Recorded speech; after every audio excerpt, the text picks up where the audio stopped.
बिस्मिल्लाहिर्रहमानिर्रहीम। हजरत खौला बिनते सालबा का ताल्लुक़ कबीले बनु औफ से था। आपकी शादी हजरत औस बिन सामत से हुई थी। औस बिन सामत मशहूर साहब हजरत उबादा बिन सामत रज़ी अल्लाह ताला अन्हु के भाई थे। हजरत औस बिन सामत बहुत ही बूढ़े हो चुके थे। बूढ़ेपन की वजह से इनके लहजे और तबीयत में बहुत ही चिड़चिड़ापन आ चुका था। वो छोटी छोटी सी बातों को लेकर अपने ऊपर हावी कर लिया करते थे। उन्होंने अपनी बीवी से गुस्से में आकर ये अल्फाज बोल दिए थे कि तुम मुझ पर मेरी माँ और बहन की तरह हराम हो गई हो। मैं तुम्हारे साथ कभी भी जिनसी मिलाप नहीं करूँगा। मैं तुमसे अपनी ख्वाहिशात पूरी नहीं करूँगा। इस दौर में ये रवाज था कि कोई भी अपनी बीवी से नाराज़ होकर अपनी बीवी को ये अल्फाज कह देता कि तुम मेरी माँ और बहन की तरह मुझ पर हराम हो गई हो। अगर मर्द की ज़ुबान से ये अल्फाज निकल जाते थे तो रवाज के मुताबिक उस मियाँ और बीवी का निकाह टूट जाता था। उन दोनों का अज़दवाजी रिश्ता ख़त्म हो चुका था। जब औस बिन सामत रज़ी अल्लाह ताला अन्हु का गुस्सा ठंडा हुआ, हजरत औस बिन सामत रज़ी अल्लाह ताला अन्हु बहुत ही शर्मिंदा और परेशान हुए। उनको अपनी गलती का एहसास हुआ कि मैं क्या कर बैठा हूँ। तो उन्होंने अपनी बीवी से माफ़ी मांगी। बीवी से बातचीत करने की कोशिश की तो हजरत खौला रज़ी अल्लाह ताला अन्हा ने उनसे कहा कि बेशक आपने मुझे तलाक नहीं दी है, लेकिन जब तक मैं यह मसला अल्लाह के आखिरी नबी हजरत मोहम्मद सल्लल्लाहु अलैहि वसल्लम के सामने रख कर इसका हल दरियाफ्त नहीं कर लेती, मैं तुमसे बातचीत नहीं करूँगी। जब तक अल्लाह ताला और उसके रसूल सल्लल्लाहु अलैहि वसल्लम हमको इजाज़त नहीं देंगे तो तुम्हारा और मेरा एक दूसरे के पास जाना जायज़ नहीं है। हमारे ताल्लुकात हराम ही ठहरेंगे। हजरत खौला रज़ी अल्लाह ताला अन्हा ने अपने खाविंद को कहा कि तुम पहले हजरत मोहम्मद सल्लल्लाहु अलैहि वसल्लम से ये मसला पूछ कर आओ। इस मसले का हल नबी करीम सल्लल्लाहु अलैहि वसल्लम क्या बताते हैं। हजरत औस बिन सामत रज़ी अल्लाह ताला अन्हु ने अपनी बीवी खौला रज़ी अल्लाह ताला अन्हा से कहा कि मुझे अपने घर का मसला नबी करीम सल्लल्लाहु अलैहि वसल्लम के सामने पेश करते हुए शर्म आती है। मैं नबी करीम सल्लल्लाहु अलैहि वसल्लम के सामने ये मसला करते हुए शर्म आती है। मैं किस तरह से जाकर आका दो जहाँ सल्लल्लाहु अलैहि वसल्लम के सामने अपना मसला पेश करूँ। मेरा तो यही कहना है कि तुम ही नबी करीम सल्लल्लाहु अलैहि वसल्लम के पास जाकर ये मसला पूछ कर आओ। हो सकता है कि हमारी दोबारी से आपस में मुशावरत होने की कोई सूरत बहाल हो जाए। लिहाजा हजरत खौला रज़ी अल्लाह ताला अन्हा सीधी हजरत आयशा रज़ी अल्लाह ताला अन्हा के हुजरे में तशरीफ़ ले गई। उस वक्त नबी करीम सल्लल्लाहु अलैहि वसल्लम भी वहाँ मौजूद थे। हजरत खौला रज़ी अल्लाह ताला अन्हा ने सलाम किया तो नबी करीम सल्लल्लाहु अलैहि वसल्लम ने सलाम का जवाब दिया और फरमाया कि ए खौला रज़ी अल्लाह ताला अन्हा किस काम से आई हो। हजरत खौला रज़ी अल्लाह ताला अन्हा ने अर्ज किया, या रसूलुल्लाह सल्लल्लाहु ताला अलैहि वसल्लम, आपको मालूम है कि मेरे शौहर मेरा चचा जात भाई भी हैं। वह बहुत ही बूढ़ा हो चुका है। वह जरा जरा सी बात पर चिड़चिड़ा हो जाता है। मैं अपने शौहर से बेपनाह मोहब्बत रखती हूँ। आज उसने गुस्से में आकर मुझे कहा है कि तुम मुझ पर मेरी अम्मी की तरह हराम हो। खौला रज़ी अल्लाह ताला अन्हा ने अर्ज की, या रसूलुल्लाह सल्लल्लाहु अलैहि वसल्लम, मेहरबानी करके उसका कोई हल निकाल दें ताकि हम दोनों फिर से एक दूसरे के लिए हलाल हो जाएं। लेकिन नबी करीम सल्लल्लाहु अलैहि वसल्लम ने सारी बात सुनने के बाद फरमाया, ऐ खौला रज़ी अल्लाह ताला अन्हा, अब तुम इन पर हराम हो गई हो। हजरत खौला रज़ी अल्लाह ताला अन्हा और नबी करीम सल्लल्लाहु अलैहि वसल्लम इस मसले पर काफ़ी देर तक बातें करते रहे। लेकिन नबी करीम सल्लल्लाहु अलैहि वसल्लम ने फरमाया कि खौला रज़ी अल्लाह ताला अन्हा, अब तुम अपने खाविंद के लिए हराम हो गई हो। जब उन्होंने देखा कि नबी करीम सल्लल्लाहु अलैहि वसल्लम ने फरमाया है कि अब इस मसले का कोई हल नहीं है, इसके बाद हजरत खौला रज़ी अल्लाह ताला अन्हा बहुत ही मायूस हो गई थी। हजरत खौला रज़ी अल्लाह ताला अन्हा ने बावजूद होकर अल्लाह ताला से दुआ मांगना शुरू कर दी।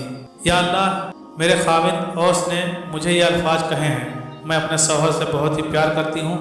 या अल्लाह ताला हमारे लिए बेहतर फरमा जो हमारे हक़ में बेहतर है। मैं नहीं चाहती कि मेरा खाविंद मुझसे जुदा हो जाए। वो बूढ़ा हो चुका है। उसने गुस्से में आकर मुझे ये अल्फाज कह दिए हैं। मैं अब बिल्कुल बेबस हो चुकी हूँ।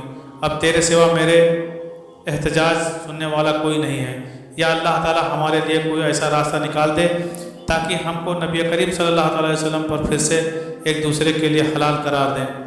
हज़रत आयशा रज़ी अल्लाह ताला अन्हा से मरवी है कि حضرت خالہ رضی اللہ تعالیٰ عنہا نے اللہ تعالیٰ سے التجا اس طرح کی تھی کہ ہم سب کے آنسو نکل رہے تھے. ہم سب گھر والے نے بھی اللہ تعالیٰ سے دعا کرنا شروع ہو گئے تھے تاکہ اللہ تعالیٰ حضرت خالہ رضی اللہ تعالیٰ عنہ کے مسئلے کا کوئی نہ کوئی حل نکال دیں. ہم سب اس کیفیت میں دعا کر رہے تھے کہ اللہ تعالیٰ کی طرف حضرت محمد صلی اللہ علیہ وسلم پر حضرت جبریل علیہ السلام وحی لے کر حاضر ہوئے.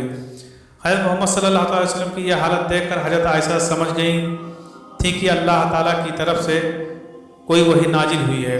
حضرت عائشہ رضی اللہ تعالیٰ عنہ نے حضرت خالہ رضی اللہ تعالیٰ عنہ سے کہا کہ خالہ رضی اللہ تعالیٰ عنہ فکر مت کرو، اللہ تعالیٰ کی طرف سے وحی نازل ہوئی ہے، تم بے فکر ہو جاؤ، اللہ تعالیٰ نے آپ کے مسئلے کے لیے کوئی حل نکال دیا ہے. حضرت عائشہ رضی اللہ تعالیٰ عنہ کی زبان سے یہ الفاظ سن کر حضرت خالہ رضی اللہ تعالیٰ عنہ پہلے سے بھی زیادہ غمزدہ ہو گئی تھی کہ ایسا نہ ہو کہ اللہ تعالیٰ کی طرف سے حکم آ جائے کہ حضرت خالہ اور اس کا خاوند ایک دوسرے پر حرام ہو گئے ہیں، ان کا طلاق ہو گئی ہے. لیکن نبی کریم صلی اللہ علیہ وسلم کی کیفیت کچھ بہتر ہوئی تو حضرت خالہ رضی اللہ تعالیٰ عنہ نے حضرت محمد صلی اللہ علیہ وسلم کی طرف دیکھا تو نبی کریم صلی اللہ علیہ وسلم مسکرا رہے تھے. حضرت محمد صلی اللہ علیہ وسلم نے حضرت خالہ کی طرف دیکھ کر فرمایا، اے خالہ رضی اللہ تعالیٰ عنہ، اللہ تعالیٰ کی طرف سے تمہارے مسئلے کا حل ہو گیا ہے. اللہ تعالیٰ نے حضرت جبریل علیہ السلام کے ذریعے مجھے وحی نازل کر دی ہے.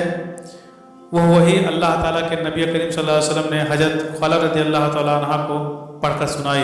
اس وحی کا ترجمہ کچھ یوں ہے کہ اللہ تعالیٰ نے اس عورت کی بات سن لی جو آپ کے ساتھ اپنے شوہر کے بارے میں جھگڑ رہی تھی. چونکہ حضرت خالہ رضی اللہ تعالیٰ عنہ ہی وہ عورت تھی جو آپ صلی اللہ تعالیٰ علیہ وسلم کی اپنے شوہر حضرت اوس رضی اللہ تعالیٰ عنہ کے بارے میں بات چیت کر رہی تھی. حضرت خالہ رضی اللہ تعالیٰ عنہ نے ہی حضرت محمد صلی اللہ تعالیٰ علیہ وسلم کو کہا تھا کہ مجھے طلاق نہیں ہوئی ہے. یہی وجہ تھی کہ اس سورت کا نام بھی مجادلہ اور اس سورت کو شروع بھی اللہ تعالیٰ نے اس الفاظ سے کیا تھا. اس سورت کو سننے کے بعد حضرت خالہ رضی اللہ تعالیٰ عنہ کا یہ خوف دور ہو گیا تھا کہ نبی کریم صلی اللہ علیہ وسلم نے حکم فرمایا تھا کہ حضرت خالہ رضی اللہ تعالیٰ عنہ کے الفاظ اطلاق کے زمرے میں آتے ہیں، لیکن اللہ تعالیٰ کی طرف سے اس الفاظ کا معنی کچھ یوں تھا کہ ان الفاظ کا حکم طلاق کے نہیں ہیں، بلکہ اللہ تعالیٰ نے ان کے الفاظ بولنے کا کچھ کفارہ جرمانہ جرمانہ عائد کر دیا تھا.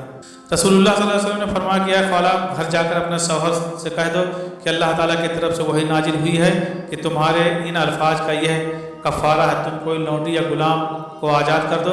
حضرت خالہ رضی اللہ تعالیٰ عنہ نے عرض کیا، یا رسول اللہ صلی اللہ علیہ وسلم، آپ بہتر جانتے ہیں کہ میرے خاوند کے پاس نہ تو کوئی غلام اور نہ ہی کوئی لونڈی ہے، وہ کس کو آزاد کرے گا؟ پھر نبی کریم صلی اللہ علیہ وسلم نے فرمایا کہ اے خالہ رضی اللہ تعالیٰ عنہ، اپنے خاوند سے کہو 3 مہینے مسلسل روزے رکھ لے. حضرت خالہ رضی اللہ تعالیٰ عنہ نے عرض کیا، یا رسول اللہ صلی اللہ علیہ وسلم، آپ کو تو پتہ ہے کہ میرے خاوند عمر رسید اور بہت ہی کمزور ہیں، وہ روزے نہیں رکھ سکے گا. نبی کریم صلی اللہ علیہ وسلم نے فرمایا کہ اگر وہ یہ دونوں کام نہیں کر سکتے ہیں تو ان کو کہو کہ وہ 60 مسکین کو پیٹ بھر کر کھانا کھلا دیں. حضرت خالہ رضی اللہ تعالیٰ عنہ نے عرض کیا، رسول اللہ صلی اللہ علیہ وسلم، ہم بہت ہی غریب ہیں، اس سے یہ کام بھی نہیں ہو سکے گا. آپ صلی اللہ علیہ وسلم نے فرمایا کہ اچھا یہ بھی نہیں کر سکتے تو ان سے کہو کہ امام المنذر بن قیس کو میرے پاس بلائیں، ان سے کھجور لے کر 60 مسکین کو کھلا دیں. یہ سب کچھ سننے کے بعد حضرت خالہ رضی اللہ تعالیٰ عنہ اپنے گھر کی طرف چلی گئیں. جب وہ گھر پہنچی تو آپ رضی اللہ تعالیٰ عنہ کے شوہر نے دریافت کیا کہ خالہ، نبی کریم صلی اللہ علیہ وسلم کا کیا حکم ہے؟ حضرت خالہ رضی اللہ تعالیٰ عنہ نے فرمایا کہ نبی کریم صلی اللہ علیہ وسلم نے ہمارے مسئلے کا حل بتا دیا ہے. آپ صلی اللہ علیہ وسلم کا حکم ہے کہ ام المنذر بن قیس کو میرے پاس لے کر آؤ، ان سے 62 کھجوریں وصول کر کے 60 مسکین کو صدقہ کر دیں. اس طرح حضرت اوس رضی اللہ تعالیٰ عنہ نے اپنی کھائی ہوئی قسم کا کفارہ ادا کیا. ہم کو چاہیے کہ ہر بات کو سوچ سمجھ کر کریں تاکہ ہم سے کوئی غلطی نہ ہو.